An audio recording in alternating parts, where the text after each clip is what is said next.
ಇದು ಒಂದು model sir, ಕೆಪೆಲ್ಲಾ model ಅಂತ. ಇದು 20 ಇಂಚ್ ಒಳಗೆ ಬರುತ್ತೆ ಸರ್. ಇದರ ಕೆಪಾಸಿಟಿ ಬಂದು 150 kg 150 ಕಿಲೋ ನಾವು ವೇಟ್ ಕೆಪಾಸಿಟಿ ಟೆಸ್ಟ್ ಮಾಡಿದ್ ಸರ್. ಮೇನ್ ಸೈಕಲ್ ಒಳಗೆ ಅಂದ್ರೆ ಸರ್ ನಮ್ಮ ಡಿಸೈನ್ ನೋಡಿ ಸರ್, ನಮ್ಮ ಪ್ಯಾಟರ್ನ್ ಬೇರೆ ಬರುತ್ತೆ ಸೈಕಲ್ ಒಳಗೆ. ಈಗ ನಾರ್ಮಲ್ ಸೈಕಲ್ ತೊಗೊಂಡ್ರೆ ನಿಮ್ದು ಟ್ರಯಾಂಗಲ್ ಶೇಪ್ ಒಳಗೆ ಬಂದ್ಬಿಡುತ್ತೆ. ನಮ್ದು ಇದ್ರೊಳಗೆ ನಾವು ಸ್ಟ್ರಕ್ಚರ್ ಫಸ್ಟ್ ಏನು ನಮ್ದು ಫ್ರೇಮ್ ಇದೆ ಅಲ್ಲ, ಅದನ್ನ ನಾವು ಬೇಸ್ ಸ್ಟ್ರಾಂಗ್ ಮಾಡ್ಕೊಂಡಿದ್ದು ನಾವು ಯೂಸ್ ಮಾಡೋದು ಮಿಗ್ ವೆಲ್ಡಿಂಗ್ ಸರ್ ಅದು. ಆಮೇಲೆ 150 kg ಮೀಟ ವೇಟ್ ನಾವು ಹಾಕ್ಬೋದು ಸರ್ ಅದು.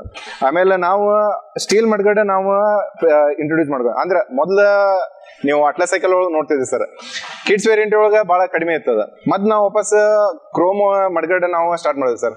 ಈಗ ರೈನಿ ಸೀಸನ್ಯಾಗ ನೀವು ಪ್ಲಾಸ್ಟಿಕ್ ಮಡ್ಗಡೆ ಯೂಸ್ ಮಾಡ್ತಿರಲ್ಲ, ಅವಾಗ ಮತ್ತೆ ವಾಪಸ್ ಪ್ರಾಬ್ಲಮ್ ಆಗುತ್ತೆ. ಅದಕ್ಕೆ ನಾವು ಸ್ಟೀಲ್ ಮಡ್ಗಡೆ ನಾವು ಪ್ರಿಫರ್ ಮಾಡಿದ್ದೆ. ಏನ್ ನೋಡಿ ಸರ್, ರೆಲ್ಸನ್ ಟೈರ್ ಟ್ಯೂಬ್ ನಾವು ಯೂಸ್ ಮಾಡಿದ್ದೆವು, ಹೈಯೆಸ್ಟ್ ಕ್ವಾಲಿಟಿ ಪ್ರಾಡಕ್ಟ್ ಯೂಸ್ ಮಾಡಿದ್ ನಾವು. ಆಮೇಲೆ ಇದೇನು ಪೆಡ್ಲಿಂಗ್ ಆಪ್ಷನ್ ಬರುತ್ತಲ್ಲ ಇದು 1 ಪೀಸ್ ಕ್ರ್ಯಾಂಕ್ ಅಂತ ಬರುತ್ತೆ. ಇದು ನಿಮ್ಗೆ 0 ಮೇಂಟೆನೆನ್ಸ್ ಸರ್. ಇದು ನಿಮ್ಗೆ ಇದ್ರಕ್ಕ ಬರೀ ನೀವು ಆಯಿಲ್ ಮೇಂಟೈನ್ ಮಾಡ್ಕೊಂತ ಹೋದ್ರೆ ನೀವು ಸಾಕು ಸರ್. ಆಮೇಲೆ ಬಂದು saddle sir, highest quality saddle sir ನಾವು ಪ್ರೊವೈಡ್ ಮಾಡ್ತಾ ಇರೋದು. ಆಮೇಲೆ ಗೇರ್ಸ್ ಎಲ್ಲ ಕ್ವಾಲಿಟಿದಾಗ ಯೂಸ್ ಮಾಡಿದ್ ಸರ್ ನಾವು ಫಸ್ಟು. ಅಂದ್ರೆ ಹುಡುಗರಿಗೆ ಕಂಫರ್ಟೇಬಲ್ ರೈಡ್ ಇರ್ಬೇಕು ಸರ್ ಅದು. ಆ ಮೋಟೋ ಇಟ್ಕೊಂಡು ನಾವು ಇದು ಮಾಡಿದ್ ಸರ್ ಅದು.